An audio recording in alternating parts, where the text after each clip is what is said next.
Democracy is when the indigent and not men with property are the rulers.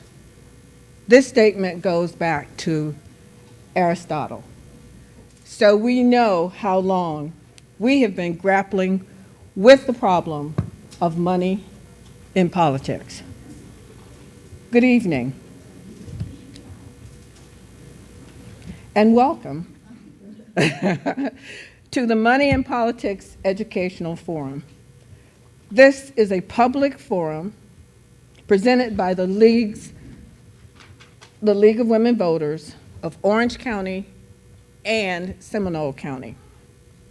Tonight is one phase of a National League study. This study is part of updating the National League's position on money in politics.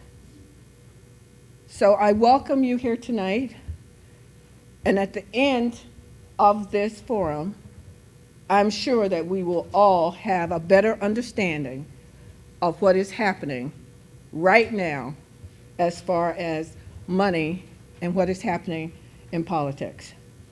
Now I would like to introduce Lynn Fenster, the chairman of the Money in Politics Study Group. Lynn? Thank you, Carol.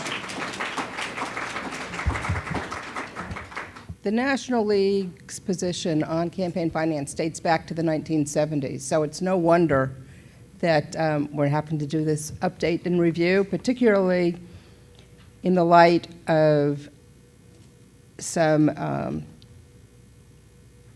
Supreme Court cases that have come down in the past few years.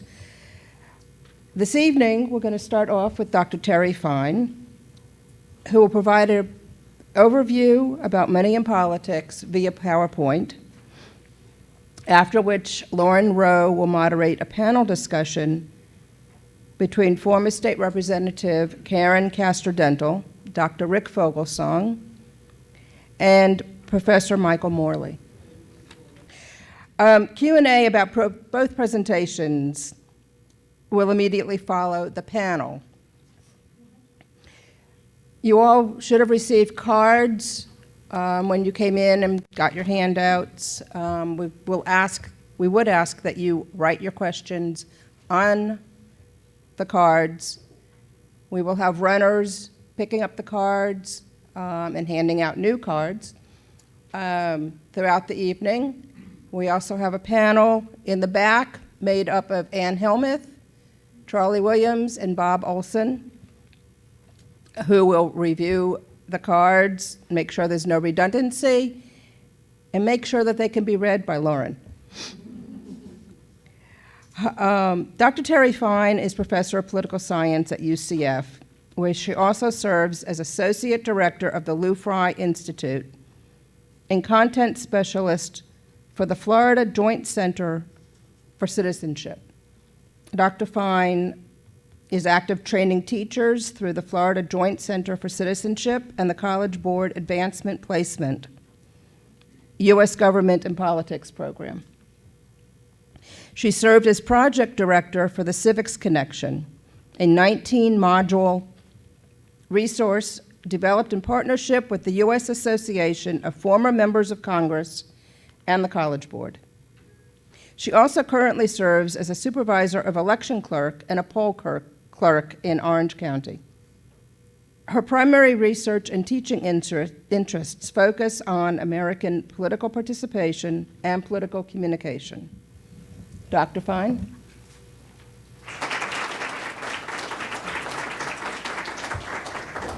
Thank you, Lynn, and thank you very much for coming. This PowerPoint was developed by the League of Women Voters of Massachusetts, and we thank them for their hard work on this. And if you would like a copy of the PowerPoint and the remarks that go with it, I'm sure that Lynn can make that happen, because I've found out through this process, Lynn can make anything happen. So we're going to be first focusing on the League of Women Voters. It's a citizen organization that has worked since 1920, the year that women were given the right to vote at the federal, state, and local level, to improve local, state, and federal government, and to engage citizens in the decisions that impact their lives. As we approach 2020, which is the 100th anniversary of the ratification of the 19th Amendment and the League's founding by leaders of the decades-long struggle for women's voting rights, we are celebrating our past and embracing our future. The League has been a force in the U.S. since our founding in 1920. The centerpiece of the League's efforts remains the expansion of citizen participation in our democracy, giving a voice, giving an informed voice to all Americans. The League neither supports nor opposes candidates or parties, and we do interact with elected leaders at all levels based on our positions on public policy issues that are formed after member research, study, and consensus. We are passionate advocates, both women and men, who work to influence public policy issues. The League has been a national leader on campaign finance reform since the 1970s, even before the U.S. Supreme Court's landmark 1976 ruling in Buckley versus Vallejo. In that ruling, the U.S. Supreme Court decided that, the League of Women Voters took the position that methods of financing political campaigns should ensure the public's right to know, combat corruption and undue influence, enable candidates to compete more equitably for public office, and allow maximum citizen participation in the political process. The League lobbied for passage of the Federal Election Campaign Act of 1971 and for the 1974 FECA amendments. Those amendments set contribution limits, established public financing for presidential elections, and required disclosure of campaign spending. It is no surprise that the League's position and the Federal Election Campaign Act came in the wake of the Watergate experience that many of us remember. The League's position on campaign finance was last modified in 1982. Using these positions, the League has worked towards two main goals in recent years. One is transparency in financing political campaigns, as well as fighting big money and its influence on elections and government. In a 5-year campaign, the League successfully fought for legislation in 2002 to close the loopholes used during the 1996 elections. The League now fights to close the loopholes created by the Citizens United decision. The League uses various methods of working toward its goals. Not only do we lobby Congress, but the League has filed amicus briefs in most of the Supreme Court cases relating to this issue. As shown here, efforts to regulate money in elections go back to the Progressive Era, with the passage of the Tillman Act in 1907, which banned campaign contributions from banks and corporations. The 1947 Taft-Hartley Act banned contributions from unions. Revelations of financial abuses in the Watergate scandal led to amendments that significantly reworked the 1971 Federal Election Campaign Act. In 2002, the Bipartisan Campaign Finance Law, also known as McCain-Feingold, dealt with the soft money loophole, which allowed corporations, unions, and individuals to make large campaign contributions to political parties and sham issue ads, which were really campaign ads masquerading as lobbying on a particular issue. Now we see a very old primary source document in front of us, which is the First Amendment to the U.S. Constitution. This one sentence has been at the center of the campaign finance debate since the Watergate years in the 1970s. A key provision says that Congress shall make no law abridging the freedom of speech or the press. Since the 1970s, justices of the U.S. Supreme Court have been unanimous in agreeing that regulating the financing of political speech raises First Amendment concerns because in a modern society, political speech is not limited to someone standing on a soapbox. It includes paid advertising, paid voter mobilization, and other modern methods of communicating political messages. The League has taken a position in favor of protecting the individual rights guaranteed by the Constitution, including the free speech protections of the First Amendment. When fundamental rights like freedom of speech and the press are involved, the usual constitutional analysis asks three fundamental questions. One, is there a significant or compelling government interest that justifies some limitation on speech? Is the limitation the appropriate or the least restrictive means of protecting that government interest? And three, does the limit apply too broadly to situations where the government interest is not in play? In the campaign finance context within the Supreme Court, the disputes as well as the American people have focused on the very first question: what are the significant or compelling government interests that justify some limitations on spending money to convey a candidate's or anyone else's electoral message? The answer is that the Supreme Court justices have agreed that guarding against corruption in the compelling government interest that justifies campaign finance regulation, although members of the court have had very, very different views on what actually is defined and constitutes corruption. The League is now updating our position on campaign finance through study and consensus to consider First Amendment political speech issues. Accomplishing this requires member understanding and agreement about these issues. The Money and Politics Committee has been tasked with providing members and the public with information on these issues and facilitating member study and consensus. We are focusing on the extent to which political campaigns are protected speech under the First Amendment. In its landmark Buckley versus Vallejo decision, a unanimous U.S. Supreme Court ruled that the First Amendment rights of candidates to get their messages to the public could not be curtailed by limits on their own spending. But the court also said that limits on donations to candidates can be limited in order to prevent corruption or the appearance of corruption. The court also said that truly independent spending in elections could not be curtailed, but if any spending was coordinated with a candidate, then it counted as a contribution to the candidate, which could be limited. This structure of limits on donations, but no limits on spending, has governed campaign finance ever since. In a 1990 U.S. Supreme Court case known as Austin, and we see the full title of the case at the top of the slide, Justice Thurgood Marshall, writing for a 6-3 majority, recognized a state's compelling interest in combating a different type of corruption in the political arena: the corrosive and distorting effects of immense aggregations of wealth that are accumulated with the help of the corporate form and that have little or no correlation to the public's support for the corporation's political ideas. This was indeed a different type of corruption than simple quid pro quo corruption, which focuses on the candidates and elected officials. The Austin case recognized the distorting effect of big money on elections and the political system itself.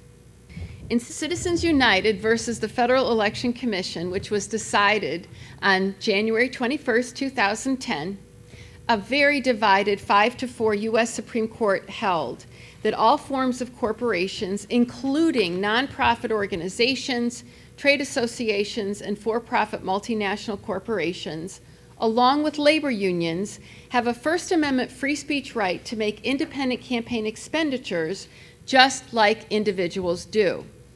The majority emphasized its view that free speech rights do not depend on the identity of the speaker, whether that speaker is a corporation or an individual. The majority opinion in Citizens United stressed the view that independent expenditures do not corrupt political candidates or elected officials. Because independent expenditures are defined as ones not coordinated with any candidate or political party committee, the court said they cannot corrupt. The Citizens United decision effectively overturned the Tillman Act from 1907, over 100 years earlier, which had prevented direct corporate and union spending in elections for many decades. It also overturned the Austin decision and narrowly defined the corruption, quid pro quo corruption, that could justify limits on First Amendment free speech protections. Justice Stevens wrote a dissent in Citizens United opposing the idea that corporate money is not a corrupting influence. He attacked the majority's absolutist views both on the First Amendment and on the meaning of corruption. He said, "In a variety of contexts, we have held that speech can be regulated differently on account of the speaker's identity, when identity is understood in categorical or institutional terms. The government routinely places special restrictions on the speech rights of students, prisoners, the military, and its own employees, among others."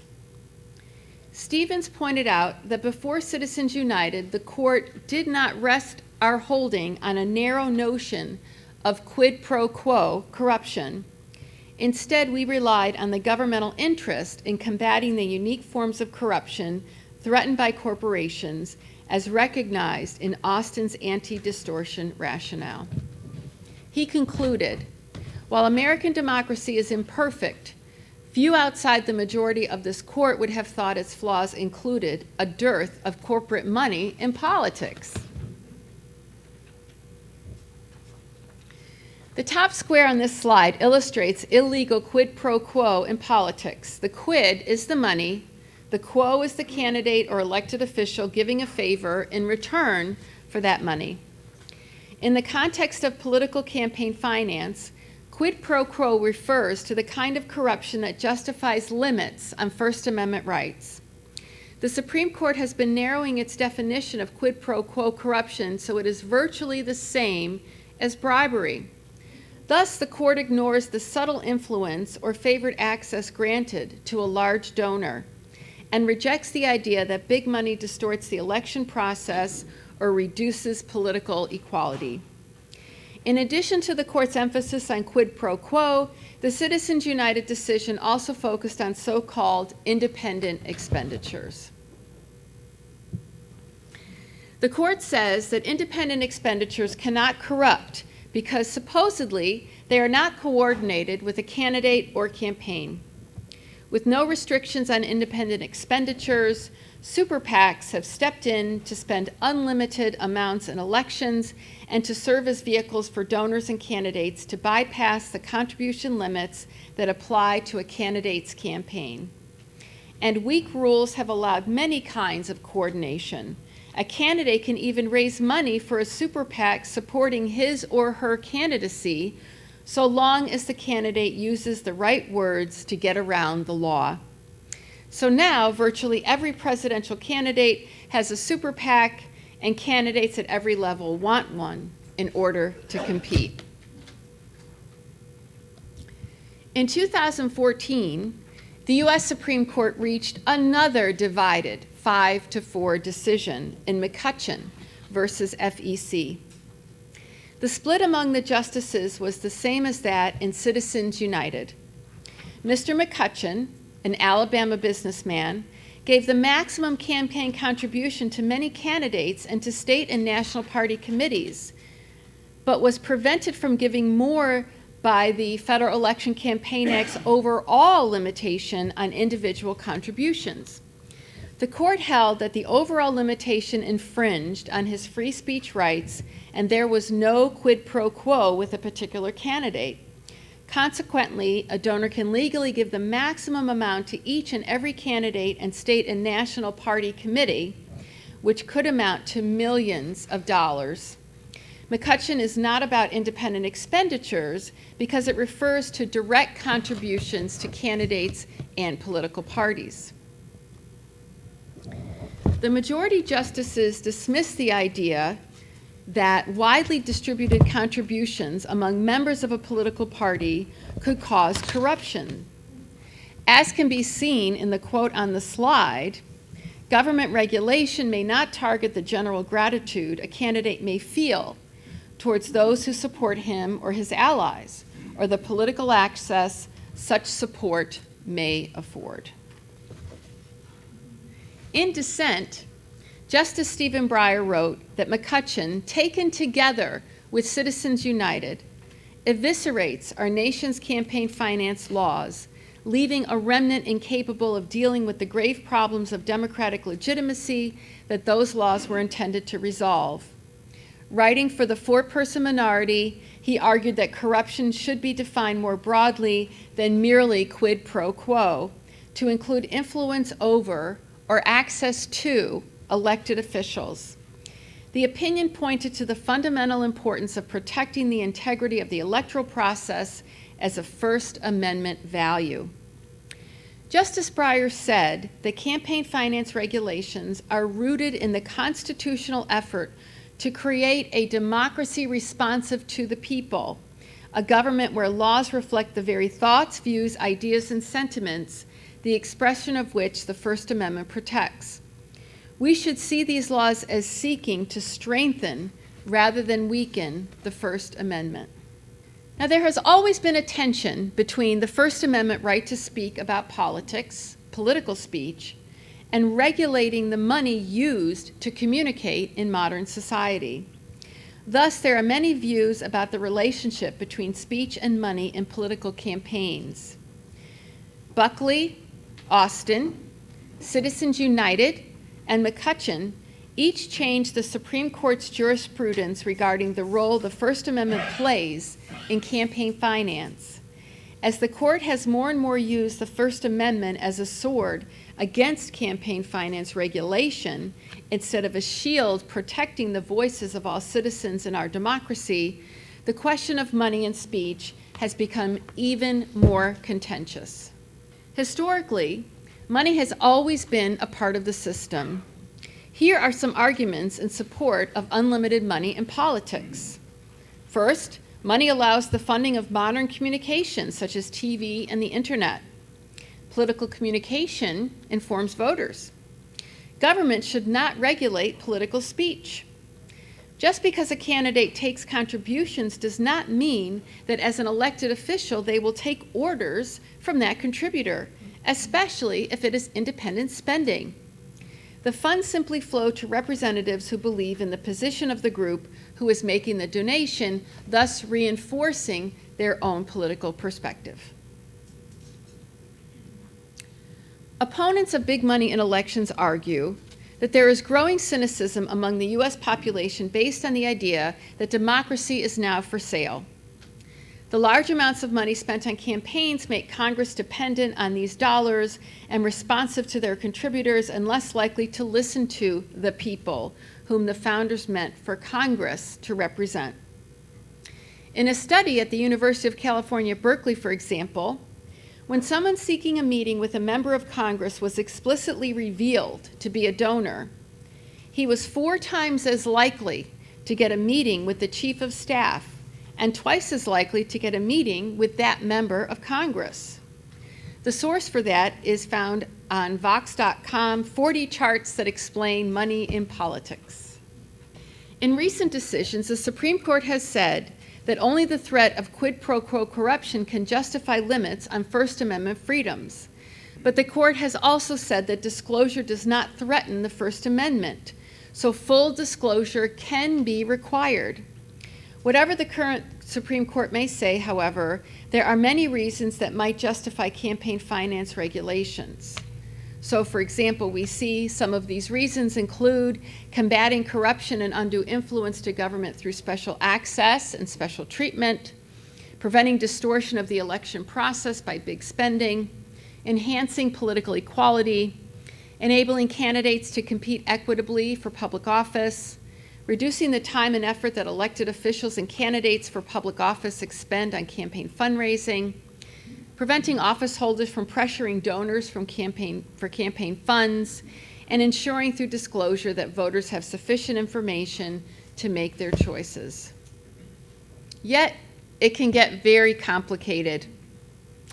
Regulating money in politics can get very complicated because many organizations, including nonprofits and trade associations, lobby members of Congress and carry out campaigns on issues they care a lot about. And many register voters and try to get them to participate. These are activities protected by the First Amendment. But when is campaigning on an issue or getting citizens out to vote really a way to boost one candidate over another? Can secret donors give big money to issue work or voter turnout to help their favorite candidates? How do we know where to draw the line? Here is some data from the 2014 midterm congressional election, and what we see that based on data available on opensecrets.org. It is a freely available website that I use all the time. No need for registration, login, password, or money to get to it. We see some data here regarding the 2014 election. We see that American elections are a multi-billion-dollar enterprise. If you look at the information on the right side alone, you will see that those averages include running to get nominated, right? That there are a lot more candidates there than there are seats in Congress. So those averages also include the money that it takes just to run in a primary. We also see a very interesting graphic relating to money in elections. The diagram presents an overview that includes looking at the differences and the distinctions among hard money candidates, which includes caps on contributions and disclosure, fundraising and bundling, which is tied to lobbying, soft money, which includes something that's often referred to as dark money, which is relating to 501c4s, which require no disclosure, no cap on contributions, and expending only 50% on electioneering. And then we also see political parties and political action committees, which includes caps on contributions and disclosure. And then, of course, since the Citizens United decision was made in 2010, we see the advent of super PACs, which includes independent expenditures, no caps on contributions or expenditures. So what can we do about all of this? We're here tonight. That's a great start. We can learn how politics is financed at federal, state, and local levels. We can offer community education forums like this one. And we can also use the Money in Politics Review resources found on the Money in Politics Review webpage, which is in the handout that you were given as you came in tonight. What else can you do? You can participate in the League's Money in Politics member study and consensus, which was explained a little bit earlier and will be explained again before the evening is over. Leagues will also receive study guide and consensus questions in fall of 2015. They will hold consensus meetings and report the consensus results no later than February 1st, 2016. And remember, you can vote. You can encourage your friends to vote and your family to vote. Vote in every election that you can, local, state, national, on every issue that is put in front of you.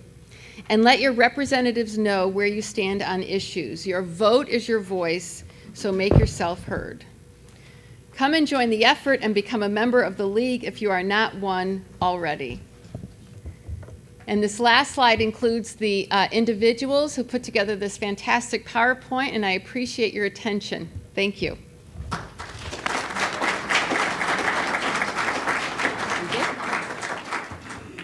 Thank you very much, Terry. If you have any questions for Dr. Fine during the panel discussion, we will go through and pick those cards up and bring them back to the panel in the back. Each panel member is going to have 5 minutes to make a statement. The statements will be timed by this one individual sitting here waving the sign. She will let you know when you have 30 seconds left, and then she will also let you know when you have to stop.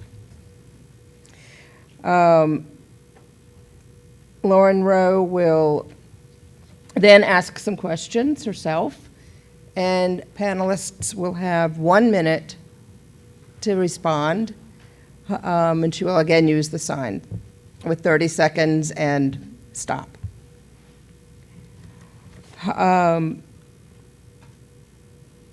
we will periodically walk through and pick up the cards if you have questions that you want to ask. We've decided to do it by writing the cards so that primary reason is that it's legible, and so that there's no redundancy. Lauren Rowe is an Emmy Award-winning news anchor, producer, moderator, and host. And I learned today she's also recently become a lobbyist, at least in Michigan. Not in Florida, but in Michigan.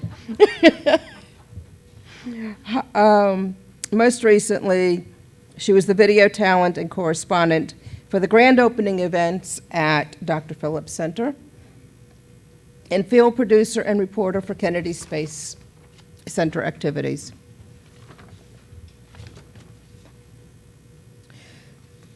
Lauren is best known for her 13 years as the face of WKMG-TV's Local 6 News. She also, shortly after moving here, created the Sunday morning political and current events program, Flashpoint. She produced and hosted the show for more than a decade, interviewing some of the most powerful lawmakers, celebrities, activists, and business leaders. She was named Best News Anchor by the Orlando Business Journal.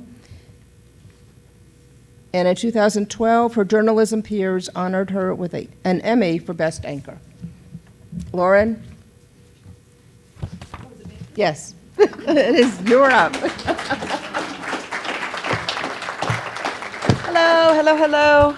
Okay, I am on a lav, right? So you can all hear me? Awesome, that's great. So wonderful to be here. The League of Women Voters, to me, is one of the most important groups that we actually have here in Central Florida and in the country. As you can see by the work that they're doing, it is complicated, but it is diligent, and at its heart is really the soul of the voter, and why it's so important that we continue to focus on the League and all of their good work.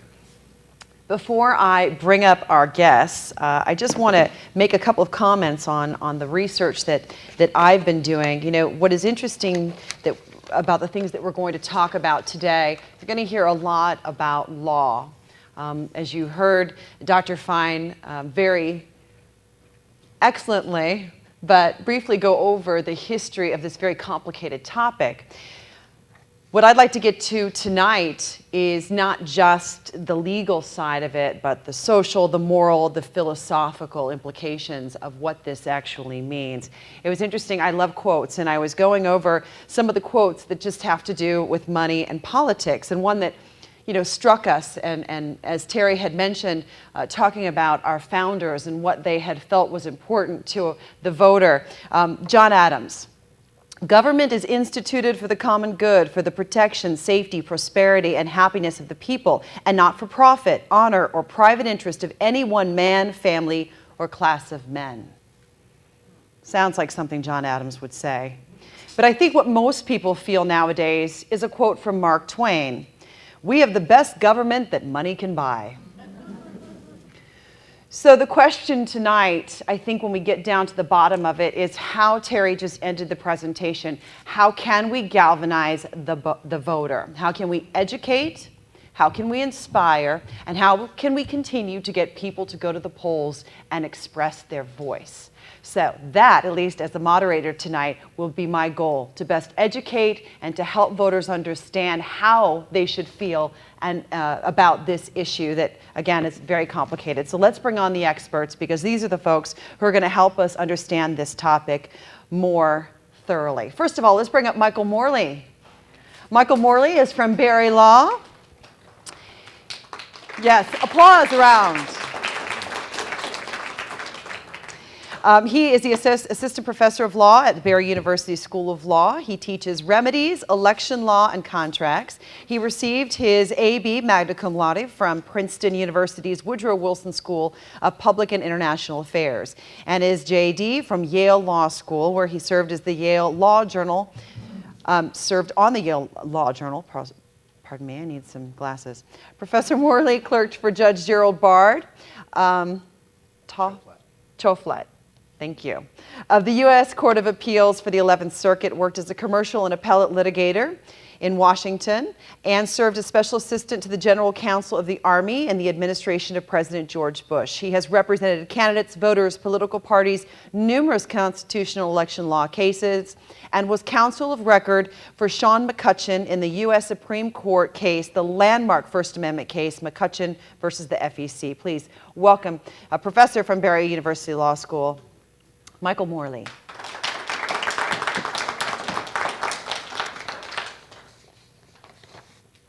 Also joining us is Karen Castor Dental.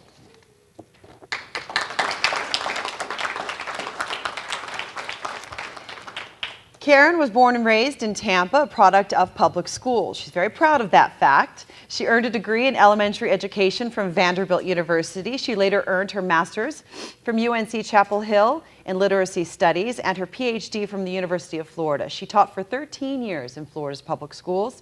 She recently served in the Florida legislature as a state representative from District 30. She now serves as the Director for Community School Development for the Children's Home Society of Florida. She remains actively involved in our community, the event chair for this year's Making Strides Against Breast Cancer fundraising walk on October 31st. I'm supposed to point that out. I think that's a plug. That's a good plug. And also as an advocate for the nonprofit group Fund Education Now. She and her husband Eric have two children, Wyatt, who is in his first year at Winter Park High School, and Caroline, who's a sixth grader at Maitland Middle School. Let's welcome Karen. You know this next gentleman, his mug's been on TV probably as much as mine, or at least for as long as mine. Richard Fogelsong, please join us. He's the George and Harriet Cornell Professor of Politics at Rollins College and the political analyst for WFTV Channel 9. He earned his PhD in political science at the University of Chicago, and he's taught at Hong Kong University, UCLA, and Amherst College. His most recent book is Immigrant Prince, Mel Martinez and the American Dream. He's also the author of Married to the Mouse, Walt Disney World in Orlando, and two other books. At Rollins, he was the first recipient of the Bornstein Scholar Award, honoring a faculty member whose scholarship has enhanced the national reputation of the college. He's also served as president of the faculty, among other leadership posts. Please welcome Richard Fogelsong. All right, I'd like to begin with the 5-minute thoughts on this topic. Each person will go one at a time. I'd really like to begin with you, Richard. Can you go first? I'd be glad to. All right, let's begin with Richard and his thoughts. Well, thank you very much. That nice introduction, is this working? That nice introduction may have made me sound smart, but I wasn't smart enough to get to the right building tonight. I went to the Winter Park Civic Center. So I'm really glad to be here at the right place, and delighted to have a chance to talk about money and politics before a group organized by the League of Women Voters, because like Lauren, I have great respect for the work that the League has done over the years on so many issues, but especially on this important issue of money in politics. What I thought I would do tonight in the short time I have available here at the beginning of our program is to talk about what the problem is, because you got to get the problem definition right, I think, in order to have the right response. And then as time permits, I might later on tell you what I think needs to be done, namely to pass a constitutional amendment. This past summer, former President Jimmy Carter, in an interview, made the comment that in the United States, we now have an oligarchy in which, quote, unlimited political bribery has created a complete subversion of our political system as a payoff to major contributors. And he said that both Democrats and Republicans benefit from that. Now that's a very strong statement, and it was made in response to a question in an interview, and maybe if President Carter was writing, he would have made a more nuanced statement. And I say that because I have admiration for him, but I think that the comment he made is overstated and, in fact, dangerous. And what I wanted to do tonight, paralleling the presentation made, the PowerPoint presentation, is to tell you about two different perspectives on the question of free speech rights and political contributions as seen in the majority and the minority opinion in the McCutcheon versus FEC case. Now, that's the case that did away with the aggregate limits on political contributions, and of course the case that Michael Morley was a litigant in. I'm very delighted to serve on this panel with him, maybe a little chutzpah on my part to presume to talk about that case when he's the expert on it. In the court's opinion delivered by the Chief Justice, he said, "The right to participate in democracy through political contributions is protected by the First Amendment, but that right is not absolute." And he went on to say, as reflected in the PowerPoint slides that you saw, that the courts over the years have regulated speech when they thought that corruption was at issue. And he defined corruption in very narrow terms as a quid pro quo. The hallmark of corruption, he says, is a quid pro quo, dollars for political favors. In other words, Robert seemed to be saying that if the court had been shown that political contributions amounted to bribery, then they might have decided the case differently. And that's actually the kind of perspective reflected in the comment made by former President Carter as well. And I think that's dangerous because it's just not the best argument to make. Political scientists who study this question, I think, support the idea that people make political contributions for a lot of reasons, and they tend to give money to people who agree with them already. So to call that bribery is a bit of an overstatement and very difficult to prove. On the other hand, we have the statement made in the dissenting opinion in the McCutcheon case by Justice Stephen Breyer. And he used a different test of when government has justification for infringing on free speech. He said that the danger of unlimited contributions arises when the integrity of the political system is threatened. And he said that the majority, or he called it plurality on the court, they erred in defining the threat too narrowly as bribery and excluding from their definition of bribery efforts to influence and gain access to elected officials. And that, I think, is the right way to think about the challenge posed by money in politics, not in terms of bribery, but rather in terms of the threat to the integrity of our democratic political institutions. That is to say, that's the right argument to make, not in relitigating the McCutcheon case or Citizens United, lost causes in my judgment, but rather the argument to make in support of a constitutional amendment to provide for public financing of political campaigns. Thank you very much, Richard. You're welcome. I keep talking into that, but I have one here. All right, Karen, you're the only elected representative at this table, and so you have felt the brunt of this topic personally. I'm sure that that's part of what you're going to share with us tonight about how this affected you and your political dealings. So go right ahead. Well, yes. Can you hear me okay?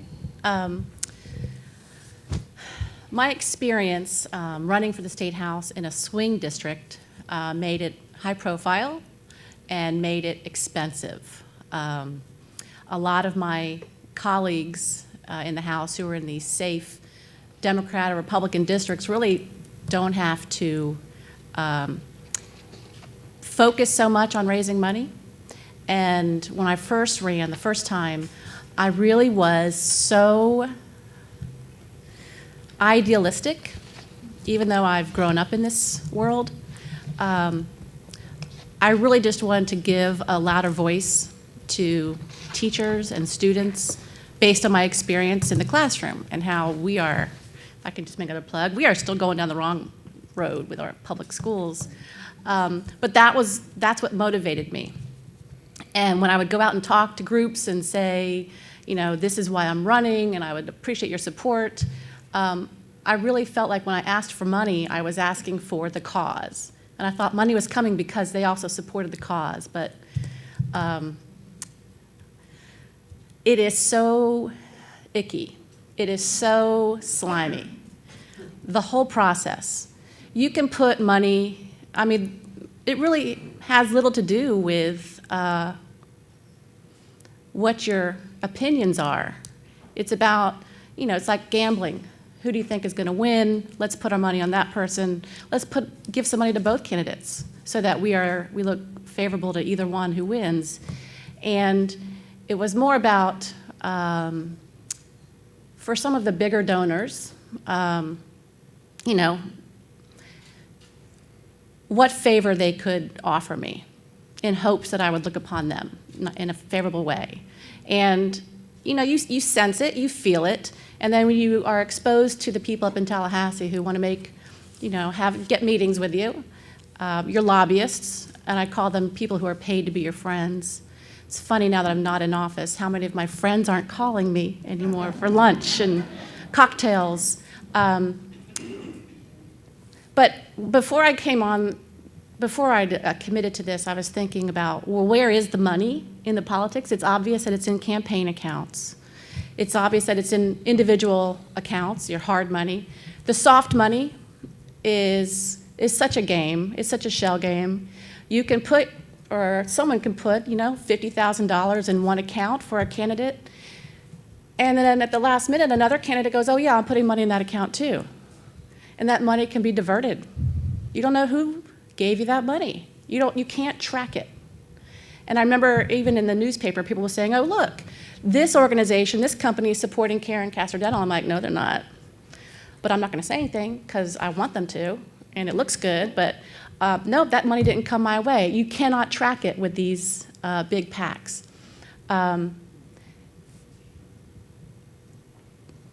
There's, aside from those campaign PACs and fundraisers and campaign accounts, the money is also blatantly throughout the Capitol. You have people who have a new job now that they're in office. We are citizen legislators, so we have part-time jobs. They pay us a part-time wage. It's $29,000 to be a legislator.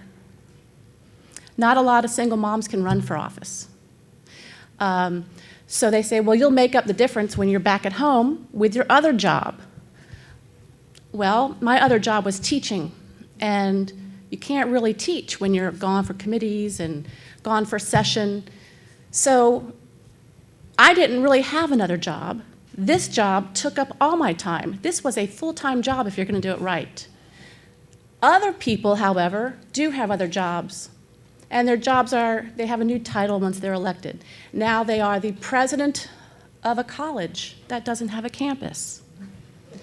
One person was a retiree who now works for a nonprofit that happens to be requesting money in her committee. She gets paid $60,000 a year and didn't disclose that. Hospitals, universities, law firms, corporations all do it. And people go, oh yeah, I work for this company, I work for that company, it's no big deal. It wasn't what they were doing before they ran. And they're not really doing much of that work when they're not in office. Okay, I'll stop. Does she have to stop? It was fine. Okay. We'll get back to that. We will get back to that.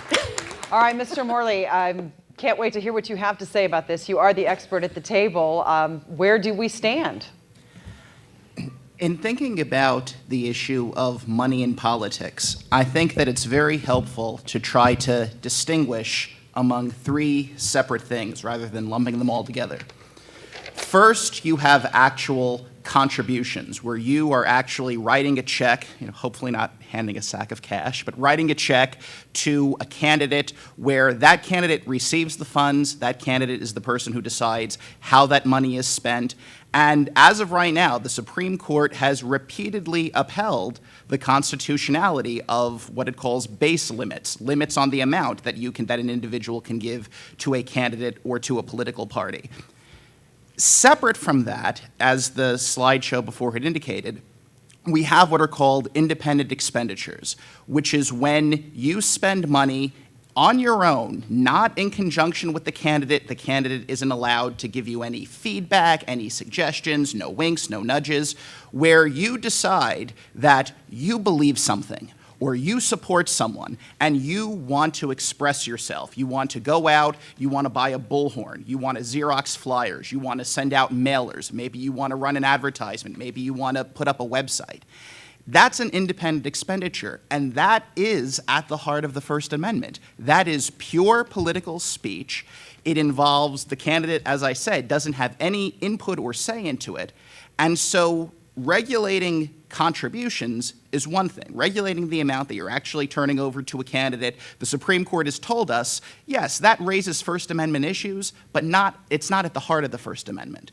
But when you move beyond contributions, when you enter the realm of expenditures, it's a bumper sticker slogan to say money's not speech. But when you're spending the money on speech, when the money is what is facilitating the speech, when you're buying commercials, mailers, flyers, websites, that is how we communicate. That is how political expression occurs. That's how you express your support. Other people express their opposition.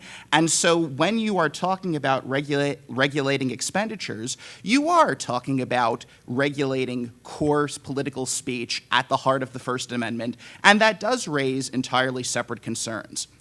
The final thing that I think that's important to distinguish in a conversation about money in politics is campaign expenditures. When politicians are spending money, we saw a slide before that said there was $1 billion spent among all House of Representatives races in 2014. And that seemed like an awful lot of money to me. But then I researched, and I saw in that very same year, 2014, Procter & Gamble's advertising budget was $2.92 billion. So soap is very important, right? You want to be clean, but it's certainly not 2 or 3 times as important as democracy. So if it costs billions of dollars for corporations to advertise soap, to advertise their products, to say that there's too much money in politics based on a total amount of spending by all candidates across the country, that's a mere fraction of that, an argument could be made, in fact, there's not enough. And if that strikes you as counterintuitive, that you all you're here tonight, that tells us you're politically active, you're politically knowledgeable. How many of your neighbors can name their member of Congress? How many of your neighbors can name their elected state representatives? Political advertisements, political communications are about conveying information about who your representatives are, who their opponents are, what they believe in, what they stand for.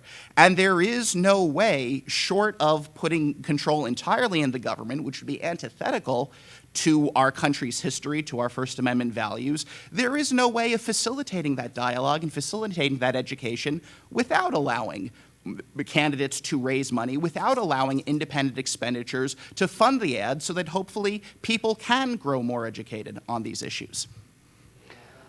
Thank you. I feel much better now. Because thank you very much. Those were a lot of slides, and if you read all of the links that the League has continued to put up for you, it can feel very overwhelming, and it is much easier to put it in those 3 segments. I understand it much better now just with your brief comments. Before I begin my questions, if you have your own questions, please make sure that you write them on your little card and raise them, and our League volunteers will continue to look for them and pick them up. I think we already have a couple that have been raised. You can continue to raise them during our talk. You don't have to do it right now. So if something comes to mind, please raise them, write legibly, because like I said, I believe I might need some glasses. All right, let me go ahead and begin this question because Terry mentioned it in her presentation, and Michael, I want to talk to you about this. You made the point that when you're talking about campaign expenditures, or you're talking, independent expenditures, the super PACs. And there was a statement made during Terry's presentation that there are the right words to get around the law, that actual candidates are not supposed to help raise money for their super PACs, but they're doing it anyway. They're figuring out a way around it. How are they doing that? How are they skirting the law?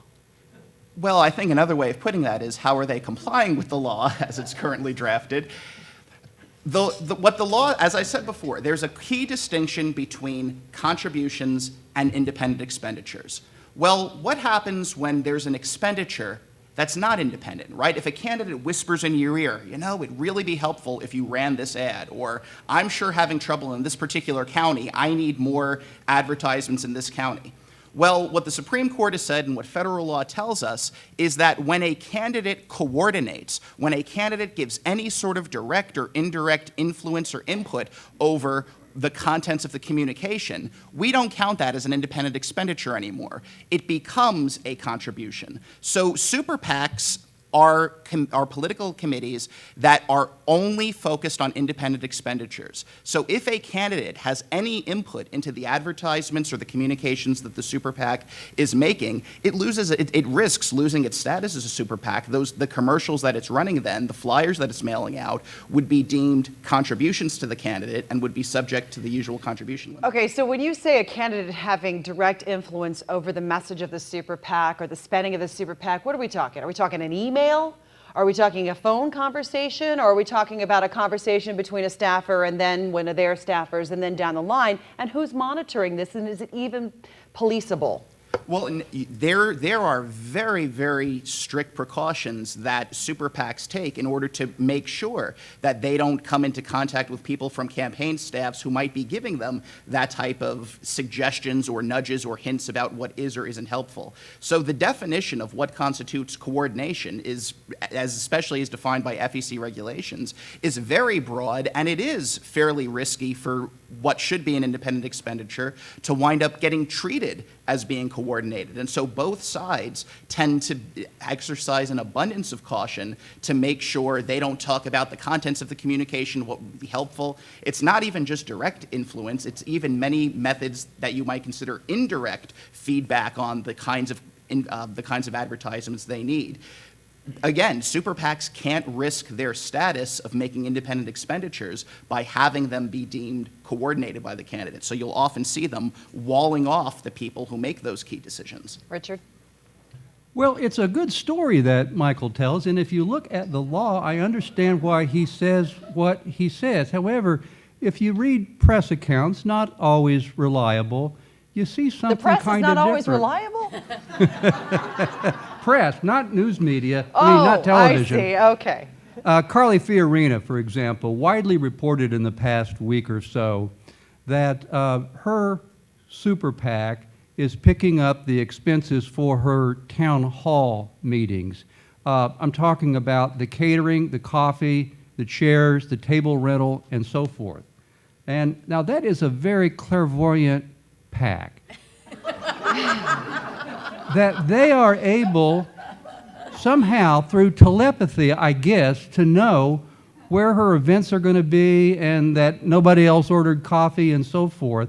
You read stories like this and you wonder, how can this be? Because it just looks like coordination. The dominant political entity this go-around in the 2016 presidential cycle is the single candidate PAC. The practices are kind of changing because, you know, the law has changed. Citizens was only in 2010 and then McCutcheon and so forth. And so the practice is kind of evolving out there on the campaign trail. So the focus now is on the single candidate PACs that all the presidential candidates have. And I should stop.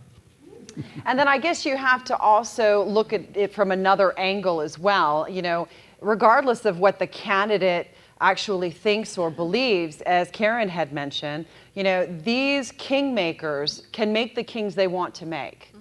And we assume that the candidates are these Machiavellian people sitting back trying to figure out how to get their super PACs to work a certain way, when super PACs can act completely on their own and pick whichever candidates they believe should be made king. Karen, do you have anything to mention as far as this goes? Yeah, it's not difficult for a super PAC to know what your views are as a candidate and then run a parallel candidacy or campaign without communicating with you. I mean, it was no secret what my views were, or there's lots of data out there about where the voters are and who's voting.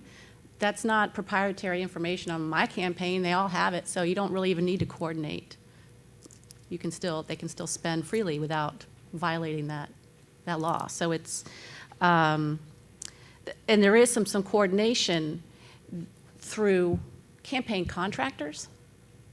So when I had, I would contract with a company to make my commercials and do photo sessions, and then they owned all that. I would buy it from them. They could sell that to someone else, like a super PAC, without violating anything. So again, it takes a lot of people with a lot of expertise and a lot of money just to wade through what is politics, which I think is one of the points you were trying to make, that we have definitely gotten out of the business of everyday people being able to run for office and those everyday people being able to have a voice. Michael, how do you fall and how do you weigh in on that point? It's the whole idea of free speech, but do rich people deserve more free speech than a poor person? Well, no, absolutely not. Everyone's rights are equal under the Constitution. Under current Supreme Court doctrine, the Congress is allowed to regulate campaign contributions in order to prevent corruption. The suggestion was made before, well, we need to do more. We need to protect the overall integrity of the system. But the story that you were telling about how people come together in a super PAC, they run advertisements that express their beliefs, they happen to accord with your beliefs or with the beliefs of another candidate. That's exactly how the American political system is supposed to work. People band together, I mean, going back to committees of correspondence during the Revolutionary era, people band together for joint political action to have their message heard. That if we go beyond stamping out corruption, and we try to prohibit things that candidates might be grateful for or that they might be influenced by. A candidate might be grateful for people volunteering at their phone bank. If we go beyond quid pro quo corruption to trying to stomp out things that will cause gratitude, that would be a radical revolution in our political system that would limit even the league's own activities. So Richard, I'm going to ask for a little more time for you because it's really a two-part question, because I do want to get to your suggestion of a constitutional amendment. It's also been asked here in the audience, how do we actually get one passed? I want to start, though, with the public campaign financing option. At this point in time, a public campaign financing option is not a lot of money, and you do have spending limits as well. How can we, it's a two-part question, how can we finance candidates to put people on a level playing field, but at the same time, how can we justify, as some people might question, money that we check on a box while we go to vote and say, yes, we'd love to put in money for the campaign finance to help people out who want to run for office, but then that money that I've donated to essentially a public fund might go to a candidate who I don't necessarily agree with. So how do you weigh both of those options? And is it even feasible to think we could ever raise enough money to Public help someone publicly? financing of political campaigns is a terrible idea, except for all the alternatives. So, yes, it is indeed fraught with difficulty. Michael kind of made my argument a moment ago when he said that we spend more on soap than we do on political campaigns. I think it's quite a bit more on soap. The comparison's often made with potato chips. I think about 10 times as much on potato chips as political campaigns. So, the number is something that, compared with a war or two, is something that's fundable. I don't mean to be cavalier about this. We ought to be honest about the challenge that we face with our democracy.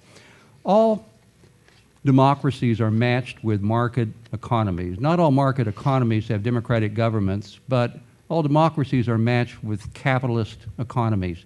And a market economy is built on inequality, and a democratic political system is built on equality. And so even though it's a matched pair, it's not always a happy marriage between capitalism and democracy. We ought to recognize that. This is a structural problem that we have to keep economic inequality associated with capitalism from bleeding over into our political system and creating political inequality. In the marketplace of ideas, an argument can well be made for the role of government to ensure that it's not a case of, you know, every man for himself, said the elephant as he dances among the chickens, because that's what happens when we allow people with unequal wealth to make as large a contribution as they like. But hey, poor people can do it too, but that's not equality. I have a good question here. This has to do with speech and the cost of speech. I had to go back and I guess I'm one of those people that has benefited in my career from what many people may say is the corruption of politics, campaign advertisements. I think that many people in the broadcasting field can say that at this point in time, the FCC has become pretty much a toothless organization. It only really governs broadcasting, which is your broadcast stations and TV and radio. It has no control really over your cable news networks. And in general, when you go to buy advertisement, there are no laws. The sky's the limit. The only real laws out there that involve equal time is if I were going to run a commercial for one candidate or give them space on our television schedule, I have to give equal space to another candidate, which means that during a campaign, we might have an equal time day where candidates can come in and give 30 seconds and we would donate that time. That has no bearing really on how people vote. So I guess one of the questions that came from the audience here, what regulatory power does Florida exercise over campaign media buy rates? Do any of you see any kind of solution when it comes to television campaigning? I mean, this is really what it's all about. Yeah, That's where the FCC money regulations, is. I think the League of Women Voters for a very long while has had as part of its agenda on money and politics demands advocacy for the FCC providing discounted rates for political campaigns.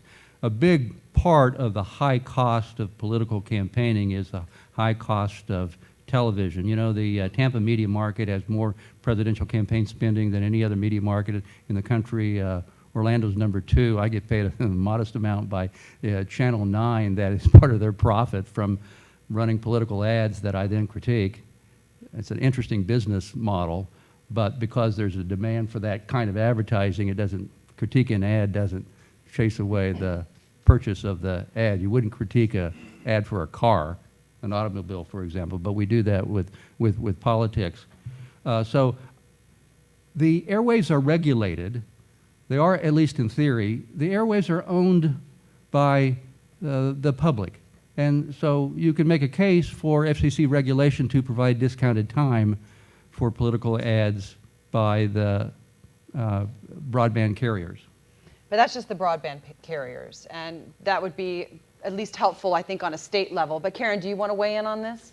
Well, I would agree that the bulk of a campaign, at least for the state representative or senator or governor, I mean, is TV. That's where you spend the bulk of your money, and it is the most expensive part. So I remember there are things that I would want to go do, like a chamber hobnob, like in Winter Park or other places, and there's lots of them. And they all want a little contribution, you know, for the event. It's a fundraiser. And I would say, sorry, I can't. I got to save it all for TV. All of it was going to TV because it is so expensive. So I don't have a solution to that. I know that every time I would see these political commercials of me on the floor of the House texting and chewing gum and laughing, when I was actually one of the only people who were in my seat on the floor at that time, I was tired of seeing those over and over. So I would like to see fewer commercials altogether.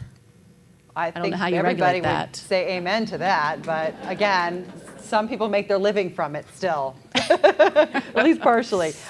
Here's a good question for you, Michael. It came from Lorraine. Lorraine said, rather than regulating free speech money, would it make sense, or could we instead have a regulation on truth in advertising? Now, I think I know the answer to this, but you are the free speech expert. How hard would that be? Well, some states actually do have laws on the books that purport to prohibit false statements made in connection with political elections, and I think that uniformly they've proved to be train wrecks. The absolute last thing that you want is a judge, particularly at the federal level, would be an unelected judge, or at the state level, someone who themselves are up for election. The last thing that you want is the courts deciding what is true, whether a particular tax plan is going to lower taxes, whether it's going to benefit the rich. The whole point of the First Amendment, the whole point of the political process, is that it's not some judiciary of guardians appointed for society that determines what's true, what's accurate. It's you. It's the people. The point of political debates, the point of political advertisements is to put the information before each and every one of you so that you're the judge of who's telling the truth, that you don't have the government telling you which of the candidates running in the government-run election is the liar or is telling the truth. I think that that would have a tremendously detrimental impact on the judiciary, and I think it would have a tremendous chilling effect on elections, that before you said something, you weren't even thinking, is it true or not? You're thinking, is there any chance that some politically motivated judge on the other side might be able to mistakenly think that it's false? So what the Supreme Court has constantly told us is the solution to false speech is more speech. It's not limiting speech. And to the extent that there are unequal opportunities to speak, the solution isn't to try to silence some people, it's to create more opportunities for other people to speak. So the notion that judges are going to be able to wade through and decide what's true or false, some of the top experts in our country can't even decide what is true or false. The notion that a judge is going to, I can't buy into. Yeah. Other people can't afford to speak, so how are they supposed to get more people to speak when it costs millions of dollars to pay down the venue? If you fill out a card with your question, I'll be happy to ask it again because you're not wearing a microphone. Okay, a good question here, and it's going to segue into another one for whoever wants to ask it. Because I think part of what you just mentioned, I'd like to segue to the idea of thought leaders and who has more money. Let's take the Koch brothers. I recently saw a fabulous interview on CBS with Charles Koch, who very rarely speaks to the media, and it was very interesting. I mean, he didn't have horns. He was a normal grandpa sitting in his living room, and for those people who may disagree with the Koch brothers, it was still an interesting interview. For those people who find them to be champions, it was an interesting interview. My question is this, what if the other two Koch brothers were the ones with the money? So instead of Charles and David with all of their corporate interests, you had Fred and William, Fred building museums and William racing yachts around the world. I mean, you take a look at where the thought leader lies and how much money they have. So the question here is, doesn't Citizens United favor one party over another? If a particular party is known to be friendlier to corporations, wouldn't that likely bring more money and influence to that party's candidates? And again, back to the free speech question, and this is for everybody because I know Michael has touched on this quite a bit. Can it be judged? Can it be measured? And is there any really legal way to balance it out? And what are the other solutions? Well, if money always won, we'd have President John Connally, President Rudy Giuliani, and President Scott Walker, I guess, already selected. But the fact is, it doesn't always work that way. It's amazing. No one brought this up yet, or maybe you've asked this question, it hasn't come up. If you look at the leader on the Republican side, you know how much Donald Trump has supposedly spent on his campaign? $177,000, I think. The rest is free media that he gets. And Jeb Bush, of course, is the leader in the money race on the Republican side, and last I looked, he had 9% of the vote. So this is an interesting year in that regard, where it appears as if, how to say it, momentum attracts money, but money doesn't create momentum.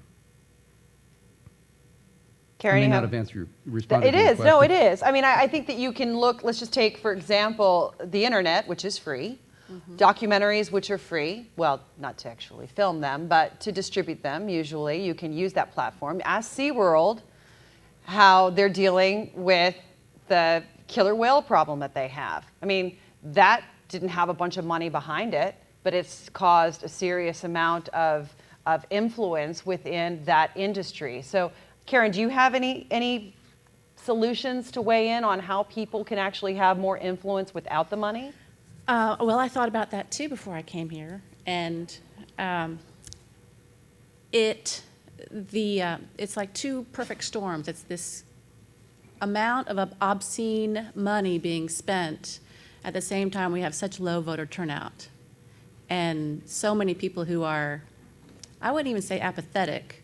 A lot of people are busy.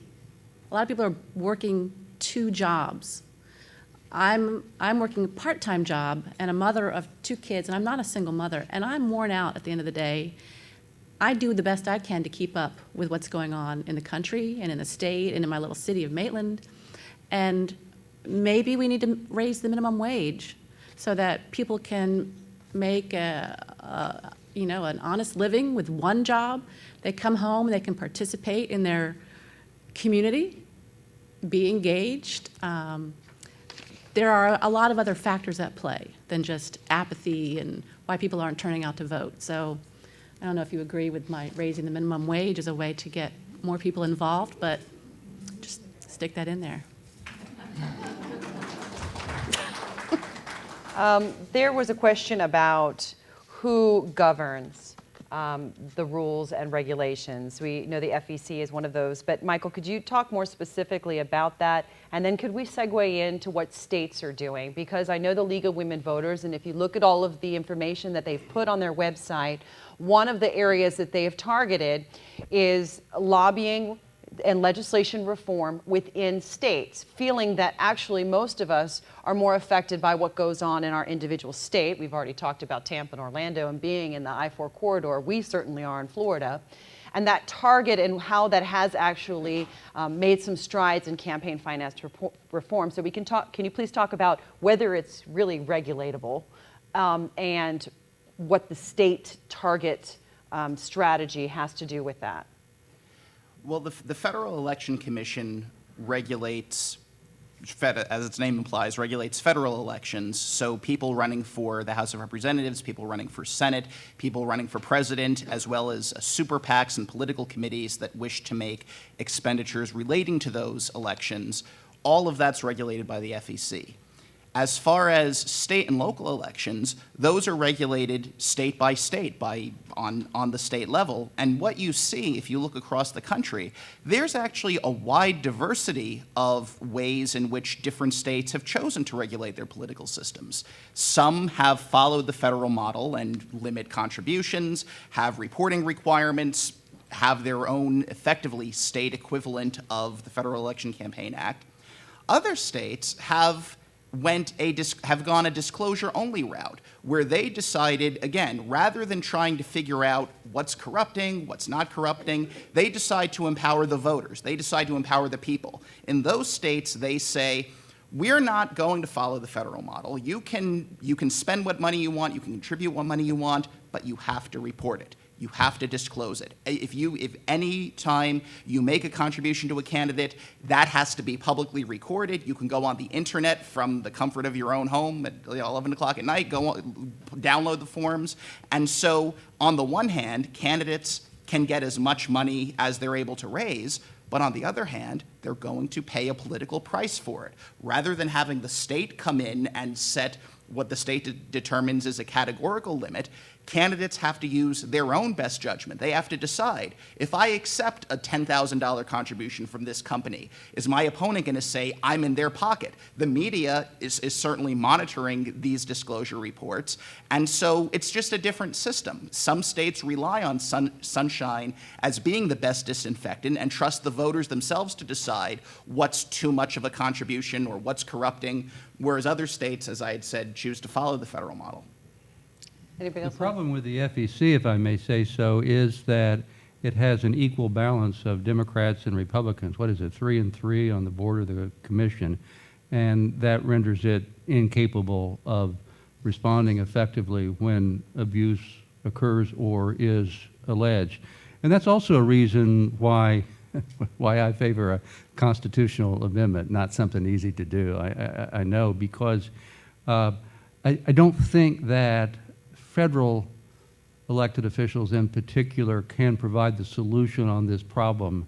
There, I think Jimmy Carter's maybe close to right that they're all dependent upon the dark money. It'll be interesting to see what Hillary's going to do in her campaign now with respect to dark money. I suspect she'll take it and use it and spend it just like everybody else, because why would she not? She wants to win. So there's a system now that's broken, corrupted, if you want to call it that, where so many federal elected officials are dependent upon this loosey-goosey system that we have for campaign finance. And I think that's why citizen initiatives like the kind that come out of organizations like the League of Women Voters, as arduous as a process that is, are the route to ameliorating this problem. I can add. When I was in the legislature, we voted on a campaign finance reform package. It got rid of CCEs because they had gotten such a bad rap, but then they just allowed other PACs to accept even larger amounts. And then they required more frequent reporting, but citizens aren't out there looking at candidates' reports. And corporations don't care if you see how much money they give. There should be limits. It's not just about sunshine. It's because it's kind of shameless giving. And again, you can also give to a PAC, and you don't know where that money is actually ending up. So even with reporting requirements. Forums like this, if we had them every day, everywhere, would help. I mean, that's education and getting people out to vote is really one of the main things we can do to combat it. You know, it's interesting because as Lynn had mentioned, I'm really not a lobbyist. I'm like that I'm like that picture where it showed, Mom, I'm a lobbyist. You know, that picture that she showed, and I'm not really a lobbyist, but I am doing some public relations work for a gentleman who's trying to get some legislation passed in Michigan. And so for me, it's public relations, media relations, really learning how to play the game for what I call thought placement. It's like product placement, but it's thought placement, which raises in my mind the question, is it really, are we playing the wrong game? Are we trying to conquer something that's not really conquerable? And what is an alternative strategy? Because it's not just about sunshine, it is about engagement. And I know the League is very interested in making sure that people have access to the records and there isn't as much dark money. But regardless of whether you have access, are you actually going to look? Are you going to investigate? Is your local reporter going to look or investigate? Most likely not. It takes time and it takes money. So I guess my question is, are we playing the wrong game in general if we want to have more equality and democracy? And what other strategies might be there? How else can we be proactive? Anybody? Anybody? Bueller? Bueller? Start with ending gerrymandering. It rigs the system. All right. That's interesting. Ending gerrymandering. Richard, do you want to?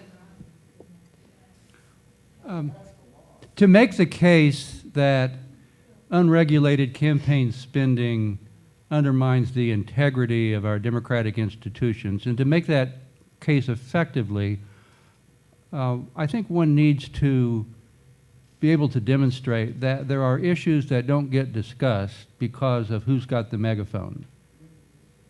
And there are such issues. Karen mentioned one about the minimum wage. And you have sectors and voices in our society who are talking about economic inequality. And there's not as much money behind that movement as there is for cutting taxes and deregulation and so forth. So there's a place where I think the news media can be an equalizing force to give attention, if you will, free media in news stories to demands for things that seem to have people talking about them but just don't get the attention that other issues do because there's not a super PAC behind them. That's a good question. That's a good point. Very good point. I would like to hold little more fire to the feet of local media for sure. I've given up on cable, but we still do have an influence on your local reporters, so don't forget that. Michael, question for you. You seem to be fairly positive about the fact that this can be overcome with the right kind of strategies. What would you say to those people who do want to make a difference as individuals, knowing what the legal obligations are on both sides of the argument? Well, one of the things about the current system is that if you yourself aren't going to go out and try to run an advertisement or start, trying to fill out disclosure forms and things like that, you don't have to. There are intermediary groups, such as super PACs, such as political committees. You don't have to, as an individual voter who wants to get involved, you don't have to basically try to approach the political process on your own. Depending on what you believe in, depending on what issues are important to you, there are groups for pretty much every aspect of every major issue. I would tend to push back a little bit on the notion that there are important aspects of public policy issues that aren't being debated. On the minimum wage alone, that is a topic of national conversation. We've seen many localities across the country, in fact, raise their minimum wage. So whatever issues are important to you, and whatever sides of those issues you can fall on, you can reach out to, again, especially with the internet now, it's even easier to find the PACs and the super PACs that speak your mind, that speak your heart, and by engaging with them, by joining them, by making contributions to them, you can have your voice heard and amplified and joined with other like-minded citizens so that you can meaningfully engage in the process. When we start looking at these entities and we start saying that PACs and super PACs are undermining the integrity of the political system and they're manipulating the process, these are the realistic methods for most people who can't throw themselves into politics full time and who don't have the luxury of being able to make their own ads. These are the ways that we get involved in the system. And so by taking advantage of those, that's one effective way of amplifying your voice, joining with like-minded supporters, and being able to impact the political system. Anybody else have a positive take on this? Karen, you're not done in politics, are you? I hope not. I hope not. am not running this cycle. That's a good answer. You look a little Hillary-esque right now. No, No, really. I mean, it hasn't Dean Asher washed- is in the audience, and I let him know earlier, I'm not running for Senate. But it hasn't washed you out. I mean, you're still positive about the possibilities. Yeah, but it's nice taking a break. I will say it's Regrouping. I enjoyed being a thorn in the side of people up in Tallahassee, and I know how to play the game, and I enjoyed the game, which is odd, but it's intellectually stimulating. It's really interesting to figure out what's going on and who's doing what to whom, and power mapping from the back row of the House is really it's an experience that you can't get any other place. So I enjoyed the difference that I could make in directing conversation when I was in Tallahassee, especially being a voice for people who I know don't have a voice. But the process to get there is, it wears you out. The fundraising, the campaigning is hard, and it's full-time as well. It's a 2-year position, and you're campaigning the whole time. So it's... Well, that brings up another question from the audience, and one that I had as well. I mean, one of the big arguments for more campaign finance reform, or even trying to monitor the timing between election cycles in general, is that most candidates spend more time campaigning than they do governing. Richard, do you want to talk about that and what possible solution there may be to that problem? I can talk about it. I don't know if I have a solution. You know, the United States is fairly unique among advanced democracies in how frequently we have elections, namely every 2 years for members of the House. Now, the framers of the Constitution wanted to keep our Congress people's feet to the fire, so they wanted frequent elections. The norm around the country, or the world, is 4-year terms of office. So, yeah, if we had 4-year terms of office, maybe the silly season would be shorter and the governing season would be longer, but I see no way to change the Constitution to bring that about. And Michael, someone did ask a question, and you alluded to it as well, talking about how other countries have done things differently. Do you see any other, we don't seem to really be interested as a country in taking any advice or any examples from other countries, at least not right now in this particular political climate. But let's just say there was a country out there that would be a good model for trying to fix this in a legal way. Can you think of one, or do you think we really do have the best model still? We are the model. There is no other country in the world that places the premium that the United States does on freedom of speech. And at the end of the day, we all have different perspectives on what the problems in society are, what needs to be reformed, but it's only by exercising that right, by engaging in political discourse, by engaging in discussion, that we can hope to bring about reform. When you have the government try to step in and decide what are the points of view that need to be subsidized, what are the ideas that count that the government provides funding for, when the government tries to start silencing people to make sure they don't get to talk too much or they don't have too many commercials or too much of an impact on the political system, that is the antithesis of a marketplace of ideas. That is a direct violation of freedom of speech. Other countries should be following us, not the other way around. All right. Well, I'm not sure I would agree with the last part of Okay. that. I was like, that please, someone, statement, there may be a though rebuttal certainly here. well said. To cap campaign expenditures is not to discriminate against one idea over another.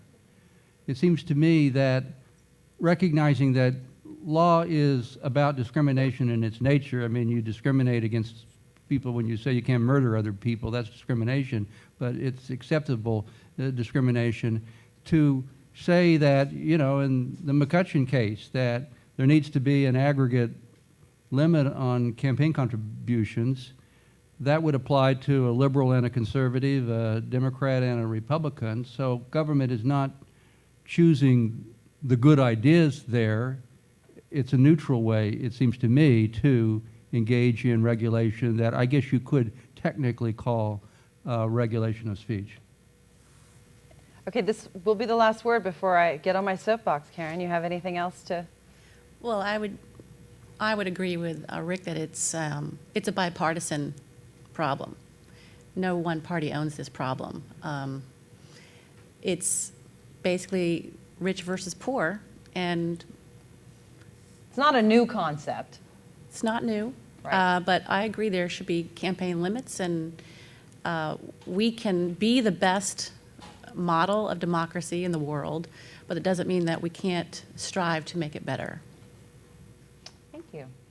Well, we do know one thing that is free, and that is your voice. And as we've already mentioned, there are some, methods of communication that are also free to you. And now that we see through the internet, your Facebook and Twitter, for those of you that are following us on Periscope, and I believe that'll be up for a couple weeks, so you can share it with all of your friends. I think the point that really we do want to make as a league is that as a league, we are able to share ideas. Now, I have always been taught, and I make this a practice, I don't speak about three things: religion, politics, and money, right? We're not going to sit around the kitchen table. In fact, I definitely am not going to discuss it on my Facebook page. But I'll tell you what I can do. I can take the league's website. I can send information. I can give people links. All you can do is share what you learn. It doesn't necessarily mean it has to be an influence. It doesn't necessarily mean that you have to take all of those horrible comments that'll come after. Just ask your grandson how to delete them. Or ban a user or unfriend someone. It took me a while to figure it out. But I'm just saying, we all do have a voice, and the league is going to help you with this problem. Here's what the league is doing. and we discussed this to an extent, but this is actually an effort. This is a group of people that are not just analyzing it from the expert's perspective. They want your perspective. They want to know what you think about money and politics. They want to know what you believe is corruption, what you believe is righteous. And they're going to ask you those questions. And if you will take the time and the energy to fill out some questions for them, and if you'll take the initiative to then take that information and continue to share it with your friends and family, who knows what influence you may have. And the one thing I always say, if you don't vote, you can't complain. Who knows right now where we stand, let's just say in Orange County when it comes to voter turnout? Yeah, which cycle? Well, let's just pick the last election. Oh, my primary or general. Where are we at? 16.5%. Does it really matter whether it was primary or general? We know general is better than the primary, and primary is better than your municipal. But either way, we can't get above 30%. So if you can't complain, if you can't vote. They still do. And wear the sticker with pride. Pass it down to the next generation. As I tell my daughters and my husband, that's what our job is. This concludes our wonderful panel discussion on money and politics. I'd like to end it on a positive note. So I hope that you all enjoyed this panel discussion. Thank you, Orange TV, as always, for bringing light to issues and putting them in a place where people can see them. And hello, everybody on Twitter. And Lynn, you want to close this out? Thank you for having us. Enjoyed being on the panel with both of you. Michael, good job. Thank you. Spirited defense. Great. Before we totally wrap up for the evening, we are fortunate enough to have our state president, Pam Goodman, in the audience. And she is going to say a few words.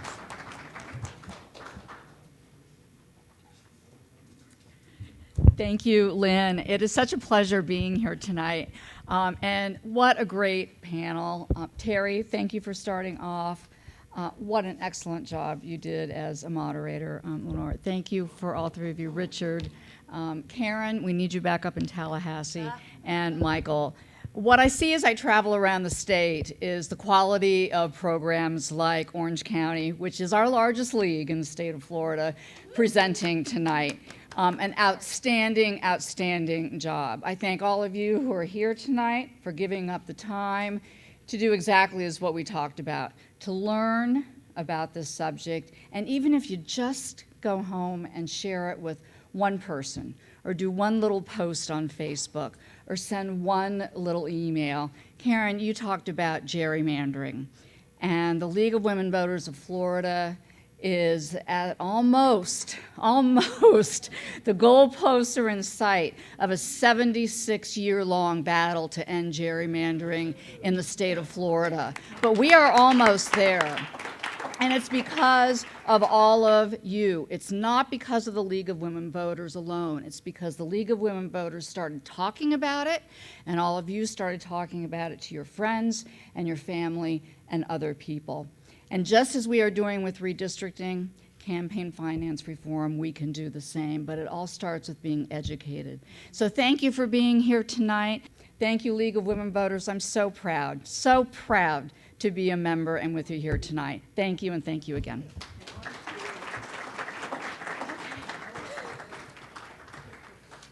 Thank you, Pam. Thank you, Orange TV, very much. I'd also like to thank Terry Fine, Lauren Rowe, Michael Morley, Karen Castor-Dental, and Rick Vogelsong for being with us tonight. Thank you, and good evening.